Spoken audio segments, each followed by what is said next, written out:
Confesión de Londres de 1689 dice en el párrafo 7, los que reciben indignamente esta ordenanza, participando externamente de los elementos visibles en esta, también reciben y se alimentan entonces internamente por la fe de una manera real y verdadera, aunque no carnal ni corporal, sino espiritualmente, de Cristo crucificado y de todos los beneficios de su muerte.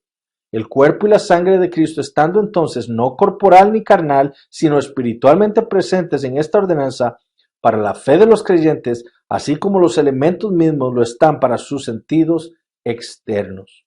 Entonces, debemos entender nosotros que la cena del Señor nos es demostrada en las Escrituras, no es simplemente un memorial. Los beneficios que hay en la cena del Señor para el creyente son múltiples. Y es por eso que la cena nos ha sido dada a nosotros para alimentarnos, para fortalecernos espiritualmente. Porque hay muchos débiles entre nosotros, dijo Pablo, porque la estamos o no celebrando la cena o porque la estamos celebrando mal. Y eso es un error. Entonces, debemos ver entonces lo que nos lleva a tener un correcto entendimiento de la cena. Si yo lo veo como simplemente un memorial, que es como lo ven la gran mayoría de cristianos bautistas en Latinoamérica, por eso me ausento frecuentemente de la cena.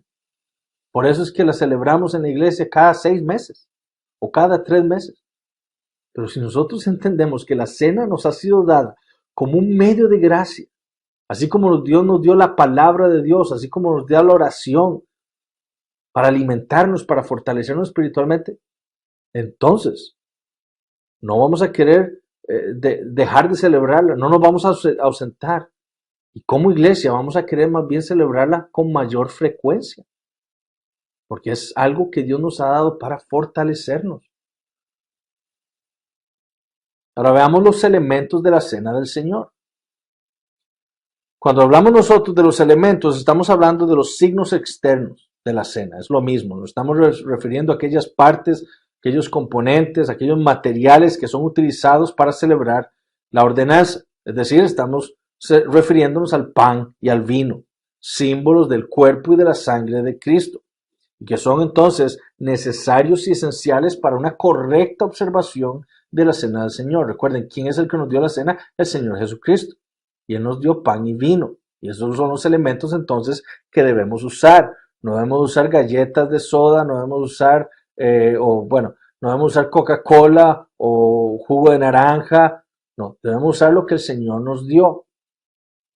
Robert Bruce, un pastor y teólogo reformado del siglo XVI, dijo en un sermón esto: cada ceremonia que fue instituida por Cristo en la cena es tan esencial como lo son el pan y el vino, y uno no puede dejar fuera ni una jota de ellas sin pervertir toda la institución, pues todo lo que Cristo ordenó ser hecho, todo lo que Él habló o hizo en toda la acción es esencial y debe ser hecho. Entonces, esto que dijo Bruce debe mostrarnos la importancia de contestar correctamente las preguntas que nos hemos hecho. ¿Qué es la cena? ¿Cómo debemos celebrarla? ¿Verdad? Porque nuestro deseo no es pervertir la institución que el Señor nos dio, sino obedecer en hacer todo lo que Él nos dijo. Entonces, ¿cuáles fueron estos elementos? Entonces, hablemos primero del pan. En Mateo 26 dice: y mientras comían, tomó Jesús el pan y bendijo y lo partió y dio a sus discípulos y dijo: tomad, comed, esto es mi cuerpo. El término que usaron todos los evangelistas y el mismo apóstol Pablo para hablar del pan fue el término griego artos. Un término que describe el pan común. ¿Verdad? En griego existen varios términos para describir el pan. Uno de ellos es el término artos, el otro es el término ácimos, ¿verdad? Ácimos significa pan sin levadura. El Señor, ¿cuál fue el término que usó? Según los evangelistas y según el apóstol Pablo, el término artos, ¿verdad? Ahora, ¿qué relevancia tiene esto? Bueno, ese término artos, como les decía, en el original describe al pan de uso común. Es decir, el pan diario que se comía no solo en los judíos, ¿verdad? Sino también los paganos, los gentiles, comían el pan hartos. El término ácimos era usado preferiblemente para referirse al pan sin levadura, especialmente aquel pan que era usado por los judíos cuando celebraban sus fiestas sagradas, ¿verdad? ¿Qué tipo de pan dijo el Señor que debía ser utilizado? El pan común, el hartos, ¿verdad? No el pan sin levadura. Ahora, lo más probable, si nosotros pensamos bien y consistentemente, lo más probable es que el Señor Jesucristo haya consumido pan sin levadura durante la Pascua, cuando instituyó la cena del Señor. ¿Por qué? Porque ese era el único pan que había. Recuerden que era la Pascua, ese era el pan que debían comer los judíos. Entonces, muy probablemente el Señor Jesús usó pan sin levadura. Sin embargo, tanto Mateo como Lucas y tanto el apóstol Pablo, ellos nos dijeron que lo que el Señor dijo es que se usara pan común, el pan hartos, no el pan ácimos, el pan hartos, ¿verdad? Pan común, ¿verdad? Que es habitual encontrarlo en la iglesia, ¿verdad? Y es por eso que el Señor intencionalmente usó ese término, ¿verdad? Y entonces debe ser obvio para nosotros que el Señor nos estaba dando a entender que no tenía que ser pan sin levadura, tenía que ser pan común, podía ser pan con levadura, ¿verdad? Y si vean lo que escribió, por ejemplo, Juan Calvino, en cuanto al rito y ceremonia externa, que los fieles tomen el pan con la mano o no, que lo dividan entre sí o que cada uno coma lo que le ha sido dado, que devuelvan la copa al ministro o que la den al que está sentado a su lado, que el pan sea con levadura o ácimo, o sea, sin levadura, que el vino sea tinto o blanco, todo esto carece en absoluto de importancia. Se trata de cosas indiferentes que quedan al libre albedrío y discreción de la iglesia, aunque está fuera de toda duda que la costumbre de la iglesia primitiva fue que todos la tomasen con la mano y Jesucristo dijo repartirlo entre vosotros. Se ve por las historias que antes de Alejandro, obispo de Roma, usaban en la cena pan con levadura como era el que comúnmente se comía. Y John Gill, un pastor bautista del siglo XVIII, dijo esto, que el pan que Cristo utilizó en esta ordenanza fue pan sin levadura, pan hartos. No debe ser dudado, pero que fuera designado como una regla es cuestionable, ya que Cristo pareciera haberlo tomado sin tener en cuenta si era con o sin levadura, sino el que estaba a la mano, y que era de uso común en ese tiempo. Ni tampoco parece correcto retener y continuar una ceremonia judía en la Pascua sobre una ordenanza evangélica. Entonces, según John Gill, de nuevo, el pan que el Señor se estaba refiriendo al pan de uso común, el pan con levadura, ¿verdad? El pan hartos. Pero él dice, tampoco debe ser algo que sea en lo cual debamos pelear, ¿verdad? Tiene que ser con levadura o tiene que ser sin levadura. Puede ser indistintamente usar ambos, ¿verdad? Ahora lo que él dice es, si usted está usando o quiere usar pan sin levadura para continuar una costumbre judía, ahí está un error, porque esta es una institución del nuevo pacto. Charles Hodge, un teólogo y pastor reformado, dijo en su teología sistemática, como la cena del Señor fue originalmente instituida en conexión con la Pascua, no hay duda que el pan sin levadura fue usado en aquella ocasión. Es evidente, sin embargo, de la historia apostólica que los apóstoles usaron cualquier tipo de pan que estuviera a mano. No hay ninguna significancia ni en el tipo de pan ni en la forma. Es suficiente que sea pan. Esto es lo que hace el emblema apropiado de aquel que declaró ser el mismo, el verdadero pan que bajó del cielo. Entonces, el mismo apóstol Pablo usó el término hartos cuando le habla y le enseña a la iglesia en Corinto, ¿verdad? Entonces, ¿qué pan debemos usar? El pan común. ¿Puede ser con levadura? Sí. ¿Puede ser sin levadura? También. Pero no debemos atarle ninguna significancia al que tenga o no levadura. Tiene que ser pan, porque ese es el elemento que expresa lo que el Señor quiso darle a expresar en la cena. Ahora, el otro elemento es el vino, ¿verdad? Y ellos también, los evangelistas, escribieron cosas como estas. Por ejemplo, en Mateo 26, 27, 29, y tomando la copa y habiendo dado gracias, les dio diciendo, bebed de ella todos, porque esto es mi sangre del nuevo pacto, que por muchos es derramada para remisión de los pecados. Y os digo que desde ahora no beberé más del fruto de la vid, hasta aquel día en que lo beba nuevo con vosotros en el reino de mi Padre.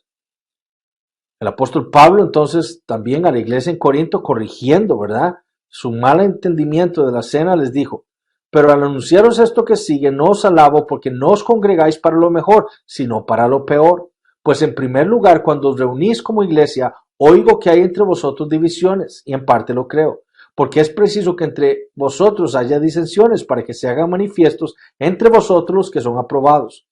Cuando pues os reunís vosotros, esto no es comer la cena del Señor, porque al comer cada uno se adelanta a tomar su propia cena, y uno tiene hambre y otro se embriaga. Pues ¿qué? ¿No tenéis casas en que comáis y bebáis? Asimismo tomó también la copa y después de haber cenado, diciendo, esta copa es el nuevo pacto en mi sangre, haced esto todas las veces que la bebiereis en memoria de mí. Entonces el otro elemento es la copa, ¿verdad? El fruto de la vid. Ahora la pregunta que nosotros debemos hacernos, si deseamos observar correctamente o como el Señor la instituyó, esta ordenanza es: ¿qué es el fruto de la vid? ¿Cuál es este elemento, verdad? ¿Cuál es la copa? Y es importante porque existe un debate, ¿verdad? No solo entre los reformados, sino entre muchas otras denominaciones, ¿verdad? En pensar que no era vino, ¿verdad? Sino jugo de uvas, ¿verdad? Y entonces, para poder responder esta pregunta, ¿qué era lo que había en la copa del Señor Jesús? ¿Verdad? Es necesario recordar el contexto en que la cena fue instituida, y el contexto en el que la cena fue instituida fue la Pascua, ¿verdad? La Pascua judía. Y eso es muy importante porque en los tiempos de Jesús, la Pascua judía, ¿verdad? Se usaban 4 copas de vino, no de jugo de uvas, de vino. De hecho, el jugo de uvas no existía, solo existía el vino. Esto es lo que afirma, por ejemplo, la Mishnah judía. La copa, probablemente con la cual el Señor instituyó la cena, fue la 4ª copa. De esas 4 copas de la fiesta de la Pascua, probablemente fue la última copa, la que Jesús usó para instituir su cena, ¿verdad? Y esto lo sabemos porque Lucas registra cómo Jesús repartió entre sus discípulos lo que correspondería a la 3ª copa, ¿verdad? Ahora, la pregunta que sigue es: ¿qué contenía esa copa? Y a la luz de la tradición judía debemos saber que la copa que tomó el Señor Jesucristo contenía vino, ¿verdad? Joaquín Jeremías, un teólogo y autor, hablando del término griego, ¿verdad? El fruto de la vid, ¿verdad? Afirma estas palabras: en el judaísmo del tiempo de Jesús, ese término, el fruto de la vid, era una fórmula litúrgica durante la bendición de la copa, tanto antes como después de la cena, para referirse a qué? Al vino. Keith Mathison, un reformado, concuerda y dice: la cena del Señor fue instituida durante la Pascua. Difícilmente puede negarse que este fruto de la vid era el mismo vino que fue usado en la Pascua. En otras palabras, cuando el contexto histórico y gramatical es tomado en cuenta, simplemente no hay bases para concluir que Jesús instituyó la cena del Señor con otra cosa que no fuera el mismo vino que fue usado en la Pascua. ¿Cómo sabemos que era vino lo que se usaba? ¿Cómo sabemos que eso fue lo que recibió el apóstol Pablo, que debía usarse para la copa? Bueno, porque entre uno de los abusos que criticó Pablo y regañó Pablo a los corintios es porque ellos estaban embriagando. Ellos estaban ahí para celebrar la cena y se embriagaban con el vino de la cena. Nadie se puede embriagar con jugo de uva, se puede embriagar con vino. Entonces lo que había ahí era vino. Eso fue lo que Pablo recibió del Señor, que debía usarse, vino, ¿verdad? Hermann Witsius, un teólogo reformado, dijo: el otro símbolo es vino, el cual los evangelistas llaman genema tes ampelú, o sea, el fruto de la vid, en conformidad con la fraseología hebrea. Pero no es aparente si era rojo o blanco. Los judíos ordenaban el mejor y el más generoso vino para ser adquirido para celebrar la Pascua, pero en ese país el rojo era generalmente el que se tomaba en cuenta. Por ende, en el Talmud de Jerusalén dice: es ordenado que el vino rojo sea usado para ese propósito. Es por lo tanto probable, solo probable, que Cristo usó vino rojo, pero era vino. Por eso Calvino dice: no importa si es vino rojo o blanco, es vino, eso es lo que hay que usarse, eso es lo que tiene que usarse. Ahora, si esto fue lo que el Señor instituyó, ¿por qué vino ese cambio de usar jugo de uvas? ¿Cuándo fue que ocurrió eso? Bueno, la práctica de la iglesia por 1800 años fue usar vino. O sea, el uso de jugo de uvas no ocurrió sino hasta hace 200 años. Mathison dijo, por los primeros 1800 años de la iglesia, el uso del vino en la cena del Señor era una práctica indisputable y sin controversia. Era la práctica universal de los católicos romanos, ortodoxos griegos y protestantes. Permaneció como la práctica universal por tanto tiempo solo porque el uso del vino en las descripciones de la cena del Señor en el Nuevo Testamento es tan claro. Y vean, por ejemplo, lo que Justino Mártir decía, y cuando el que preside ha dado gracias, o sea, el pastor, y todo el pueblo ha sentido, aquellos que son llamados por nosotros diáconos, le dan a todos los presentes para que compartan del pan y el vino mezclado con agua, para quitarle potencia al vino, pero era vino, sobre los cuales se pronunciaban acciones de gracias. Clemente de Alejandría también dijo lo siguiente, ¿de qué manera creen que el Señor tomó cuando se hizo hombre por nosotros? Tan vergonzosos como éramos. No fue con decoro y propiedad, no fue deliberadamente. Tengan por seguro, él mismo tomó vino, pues él también fue un hombre. Y él bendijo el vino, diciendo, tomad, bebed, esta es mi sangre, la sangre de la vid. Figurativamente, él llama la palabra derramada por muchos para la remisión de pecados, el santo río de alegría. Y del que toma debe guardar la moderación. Él claramente lo mostró por lo que enseñó en las fiestas, pues él no enseñó afectado por el vino. Y de que fue vino aquella cosa que él bendijo, él lo mostró nuevamente cuando les dijo a sus discípulos, no beberé del fruto de la vid hasta que la tome con vosotros en el reino de mi Padre. Pero ¿dónde vino el cambio? ¿Dónde vino el cambio de vino a jugo de uvas? ¿Por qué razón se cambió? G. Williamson, un teólogo reformado, dijo que el cambio no fue el producto de la exégesis cuidadosa de las escrituras, sino más bien dijo que fue por causa del intercambio de la sabiduría del mundo por la sabiduría de Dios. A principios del siglo XIX surgió en Europa y en Estados Unidos un movimiento conocido como el movimiento de abstencionismo, un movimiento social que surgió con el deseo de romper y terminar con todos los males del mundo, especialmente con el alcoholismo que era rampante en la sociedad del siglo XIX, especialmente entre los hombres. Gran número de sociedades se organizaron, muchas conformadas por mujeres, con el fin de distribuir literatura, ¿verdad? Condenando el uso y el abuso de cualquier tipo de bebidas alcohólicas. El deseo era buscar, que las personas buscar que vivieran ellas, ¿verdad?, en total abstinencia de cualquier tipo de bebida alcohólica, ya fuera vino, cerveza o licor fuerte. Y como escribe Williamson, la escritura no fue la prueba para apoyar el movimiento, sino más bien fueron los escritos de estos hombres, ¿verdad?, que iban en contra del consumo de cualquier bebida alcohólica. Y este movimiento llegó a ser tan fuerte que a principios del siglo XX, ¿verdad?, hasta se hizo un cambio en la Constitución de los Estados Unidos, en la cual se prohibía la venta, la producción o el transporte de licores intoxicantes. Entonces, fue esa sabiduría la que se incorporó en la iglesia. Y entonces la iglesia misma empezó a denunciar a los cristianos que tomaban una copa de vino, ¿verdad? Porque lo que andaban buscando era una total abstinencia. El problema llegó a tal punto que el vino de la cena fue considerado entonces como una cosa perversa. De hecho, la lógica de este movimiento abstencionista, como afirma Mathison, era que si el uso del alcohol es pecaminoso y si Jesús nunca pecó, entonces Jesús no pudo haber tomado vino. Esa es la lógica, ¿verdad? Pero de nuevo, lo que ellos estaban pensando era que el vino, cualquier bebida alcohólica era pecaminosa. Le estaban achacando pecado a una sustancia, ¿verdad? Y eso es incorrecto, eso no es la visión bíblica. El pecado está en el hombre, es el hombre de nuestro corazón donde sale el pecado. Entonces el alcohol no emborracha, nos emborracha aquel que quiere emborracharse, ¿verdad? Pero entonces la lógica de este movimiento era eso, ¿verdad? Si el vino es pecaminoso, entonces Jesús, como nunca pecó, él no pudo haber tomado vino, tuvo que haber tomado jugo de uvas, ¿verdad? Este sentimiento fue mayormente promovido por la iglesia metodista, pero estaba el problema. Entonces, ¿qué vamos a usar para celebrar la cena del Señor? ¿Verdad? Si Jesús no tomó vino porque el vino es pecaminoso, entonces, ¿qué vamos a usar? Y en tiempos en donde no existía refrigeración, ¿verdad? La refrigeración es muy reciente en nuestros días. El jugo de uvas empezaba a fermentar muy rápido.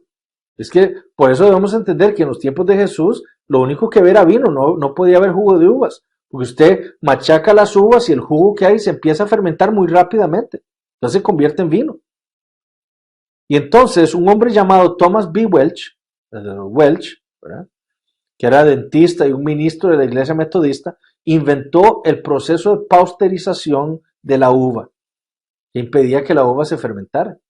Y entonces creó el jugo de uvas, que es lo que se empezó a usar en la iglesia metodista y en muchas iglesias protestantes y en muchas iglesias bautistas como la copa, para simbolizar la copa. Este movimiento fue rechazado por muchas iglesias, especialmente las iglesias reformadas.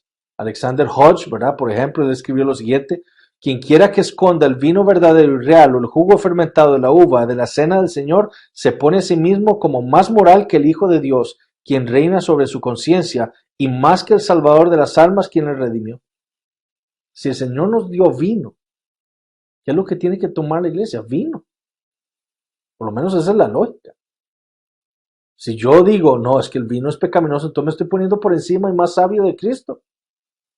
Porque además eso va en contra de las escrituras, eso es un gnosticismo, ¿verdad? El gnóstico le achaca pecado a lo material. El mundo es pecado, el cuerpo es malo, ¿verdad? El vino es malo porque es material. Pero eso no es la instrucción de la Biblia. Lo que se prohíbe en las escrituras es el emborracharse, ¿verdad?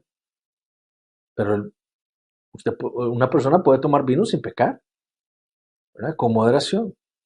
Entonces, aquellos que decían que el vino no puede ser usado en la cena porque era pecaminoso, se estaban poniendo por encima de Cristo, dice Alexander Hodge, ¿verdad? Y ese fue siempre el sentir de las iglesias reformadas. Entonces, dijo Williamson, el mismo vino que embriagó a Noé, a Lot, a Nabal, a Asuero y otros, fue dado también a Abraham por Melquisedec. Fue mantenido en casas para los reyes de Israel y permitido a todo el pueblo de Dios, ¿verdad? Entonces nosotros con toda seguridad podemos saber que Cristo usó vino y lo que Él instituyó en su cena fue vino. Entonces, ¿por qué muchas iglesias usan jugo de uvas? Bueno, porque no han querido ser instruidos por la palabra de Dios, ¿verdad? Entonces debemos tener eso muy claro. Keith Mathison concluye diciendo lo siguiente: este movimiento abstencionista fracasó culturalmente debido a que compartía una de las presuposiciones equivocadas del liberalismo cristiano. Él colocaba la responsabilidad del pecado en un objeto externo en lugar que en el corazón humano. Librarse del alcohol no podía librar del pecado y el mal en el corazón del hombre. El movimiento fracasó moralmente porque permitió ser engañado al colocarse como un estándar mayor de justicia que la palabra de Dios. Al prohibir lo que Dios permitió, el movimiento cayó en el legalismo. El único éxito del movimiento se encuentra en las iglesias que usaron su lógica para reemplazar el vino por el jugo de uvas en la cena del Señor. Y vean lo que dijo John Dagg, un teólogo bautista: en esto hemos afirmado que Cristo diseñó el uso literal de pan y vino, y habiendo afirmado este punto, nuestro deber está determinado. Cualquier duda y obscuridad puede permanecer con respecto a cualquier otro tema menos a este. Cristo dijo e instituyó su cena con los elementos del pan y el vino. Ahora, ¿cómo debemos celebrar la cena del Señor? Bueno, la confesión en el capítulo 30, párrafo 3 dice: en esta ordenanza el Señor Jesús ha instituido que sus ministros oren y bendigan los elementos, el pan y el vino, y los aparten así del uso común para un uso santo, y que tomen y partan el pan, tomen la copa, y comulgando ellos mismos también den ambos elementos a los comulgantes. Entonces, ¿cómo debe hacerse? Bueno, deben ser los pastores, ¿verdad? Los que distribuyan, los que administren la cena, ¿verdad? Esto es una ordenanza para la iglesia, no es para la familia, no es para individuos privados, es para la iglesia. Ellos oran, ellos bendicen los elementos, ¿verdad? Y después, ¿qué dice la confesión? Todos participan, ¿verdad? Ese error de la Iglesia Católica Romana de restringir la copa solamente para los sacerdotes y restringírsela a los que comulgan. Eso es un error, porque la copa debe serle dada a todos, el pan debe serle dado a todos, ¿verdad? Porque todos deben participar de la cena. Ahora, ¿para quién es la cena? ¿O quiénes son los que pueden participar? Bueno, escuchen lo que dice la confesión en el último párrafo del capítulo 30. Todos los ignorantes e impíos, como no son aptos para gozar de la comunión con Cristo, son, por tanto, indignos de la mesa del Señor. Y mientras permanezcan como tales, no pueden participar de estos santos misterios, ni pueden ser admitidos en estos, sin que esto sea un gran pecado contra Él. Es más, todo aquel que reciba estos misterios indignamente es culpable del cuerpo y de la sangre del Señor, pues come y bebe juicio para sí. Con esa frase, obviamente, la confesión nos está recordando las advertencias de Pablo a la iglesia en Corinto, en donde Pablo les dijo, hay muchos que están muertos por celebrar la cena del Señor indignamente, ¿verdad? La cena del Señor entonces es para los creyentes. Ellos son los únicos que son dignos para recibir la cena, ¿verdad? Aquellos que pertenecen a una iglesia, que son miembros de una iglesia, que han sido bautizados bíblicamente y que andan conforme al Evangelio, ¿verdad? Que no andan practicando el pecado, que no son aquellos que afirman ser cristianos, pero hablan como el mundo, desean lo del mundo, andan en pecados ocultos, tienen lenguaje inmundo. Esos son indignos. El que es digno, el único que es digno es el creyente, ¿verdad? El que anda obedeciendo en obediencia al Señor, ¿verdad? Y obviamente no hay nada en nosotros que nos haga dignos. El que nos hace dignos es el Señor Jesucristo y lo que Él hizo por nosotros. Eso es lo que nos permite participar, ¿verdad? Pero el creyente es el único que es digno. Y el creyente que anda conforme al Señor, ¿verdad? Entonces, durante la Reforma se hablaba de cercar la cena, ¿verdad? Es decir, de ponerle como una cerca para protegerla. ¿Para protegerla de quién? De los impíos, ¿verdad? De aquellos que no son dignos de participar de la cena. La iglesia tiene un deber de cercar la cena, ¿verdad? No es el individuo el que decide participar, no es Cristo. Cristo es el que administra la cena, es el que reparte y lo hace por medio de su iglesia. Y la iglesia entonces debe darle los elementos a aquellos que son dignos, ¿verdad? Una iglesia no puede decir, bueno, es que que él tome a su propio riesgo. No, es que la cena le ha sido dada a la iglesia para ser administrada. La iglesia debe tener el cuidado de no permitir que algún impío participe de la cena, ¿verdad? Entonces la iglesia tiene el deber de cercar la cena. Esto es lo que vemos en el Antiguo Testamento, ¿verdad? El mismo Dios cercó ciertos aspectos de la vida ceremonial de Israel, ¿verdad? Él mató a Usa, ¿verdad? Por tocar el arca. En el Nuevo Testamento tenemos exactamente lo mismo. Pablo, ¿verdad? Cerca la cena. El indigno no puede tomar a costa de su vida, ¿verdad? Entonces, durante la Reforma, por ejemplo, en Ginebra, estaban los libertinos, ¿verdad? Que eran personas impías que decían ser cristianos y que un día querían participar de la cena, ¿verdad? Y llegaron a la iglesia donde estaba Calvino y Calvino les dijo esto: estas manos ustedes me pueden aplastar, estos brazos me los pueden cortar, mi vida la pueden tomar, mi sangre es suya, la pueden derramar, pero nunca podrán forzarme a darle las cosas santas a los profanos y deshonrar la mesa de mi Dios. Y Besa, que era el amigo de Calvino, dice entonces que después de que Calvino dijo esto y echó a los libertinos de la iglesia, la cena del Señor fue celebrada en un profundo silencio y bajo un solemne asombro en todos los presentes. Y dice, como si la deidad misma hubiera sido visible por todos. ¿Por qué? Porque Calvino cercó la cena, la cuidó, ¿verdad? Calvino y los reformadores entendían por el ejemplo bíblico que la iglesia tiene esa responsabilidad de cercar la cena, ¿verdad? Ahora, ¿cómo la acerca? Bueno, hay a lo largo de la historia y aún en nuestros días, diferentes iglesias la acercan de diferentes maneras, ¿verdad? Y aquí tenemos los diferentes tipos de comunión, ¿verdad? Comunión cerrada, comunión abierta, o lo que también era llamado la comunión denominacional, ¿verdad? O transitoria. La comunión cerrada, que es una comunión estricta, también se llama, o restringida, ¿verdad? Limita la cena del Señor, ya sea a creyente, puede ser una restringida en donde es específicamente para creyentes, bautizados, miembros de una iglesia, ¿verdad? Puede ser estricta, es decir, la cena del Señor es restringida a los miembros de la iglesia y solo a ellos se le da, ¿verdad? Puede ser también una comunión transitoria denominacional en donde solamente se le da la cena o se permite que participen de la cena aquellos que tienen la misma fe, ¿verdad? Sean de cualquier otra iglesia, pero que sean de la misma fe. Y esta fue, por ejemplo, la manera de celebrarlo de los bautistas particulares, ¿verdad? Si era de una iglesia bautista particular, llegaba a mi iglesia, le podíamos dar la cena porque era de nuestro mismo entendimiento, de nuestra misma fe. Y el otro tipo es la comunión abierta, ¿verdad? En la cual se permite nada más que sea un creyente. Si usted es creyente puede participar, no importa si está bautizado, no importa si es miembro de una iglesia, no importa si anda bien o mal, si usted es creyente puede participar, ¿verdad? Y esa fue una gran controversia, por ejemplo, en el siglo XVII, entre muchos bautistas particulares y Bunyan, ¿verdad?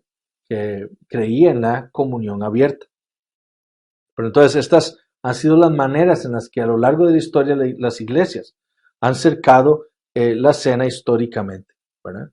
Para no permitir que algún indigno participe de ellas. Entonces nuestra responsabilidad como iglesia es cercar la cena, es protegerla, es celebrarla como el Señor que la instituyó nos la dejó.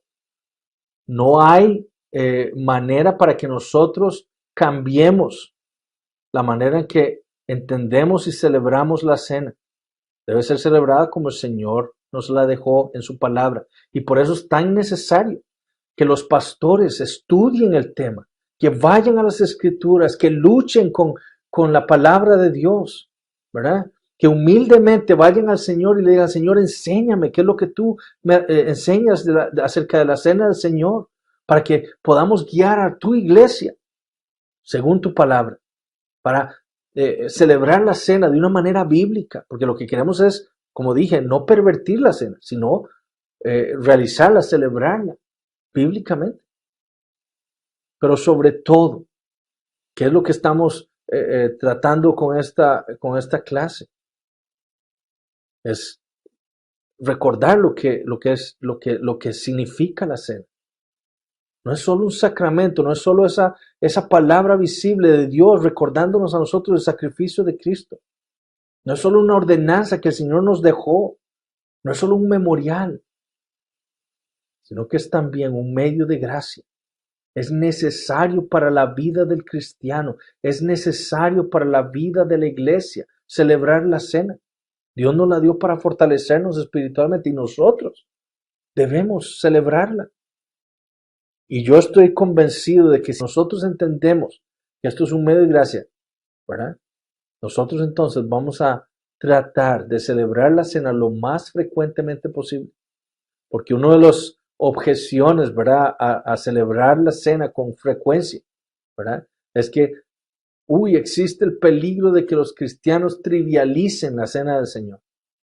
Pero no decimos lo mismo cuando un cristiano está leyendo la Biblia. ¿Verdad? No la lea mucho porque entonces puede tratar la Biblia como como un libro cualquiera, como una revista, ¿no? Más bien le decimos, lea mucho la Biblia, léala todos los días. No le decimos a alguien, vea, mejor ore cada mes, una vez al mes, para que no trivialice la oración. Jamás. Nosotros le decimos al cristiano, ore, ore todos los días, ¿verdad? Lo mismo con la cena. Debemos entender que esto es algo que el Señor nos ha dado para fortalecernos. Lo necesitamos los cristianos. Y yo sé que si entendemos esto, nuestra manera de celebrarla también va a cambiar en su frecuencia. Y yo espero que esta corta clase, ¿verdad? Hay muchas cosas más que se pudieron haber dicho, hay muchas cosas más que obviamente yo sé pudieron haber sido más claras, pero espero que esto nos lleve a nosotros a tener el deseo de estudiar más sobre el tema y así que nuestras iglesias se beneficien, ¿verdad?, de un mejor entendimiento de esta doctrina tan preciosa. Que el Señor les bendiga.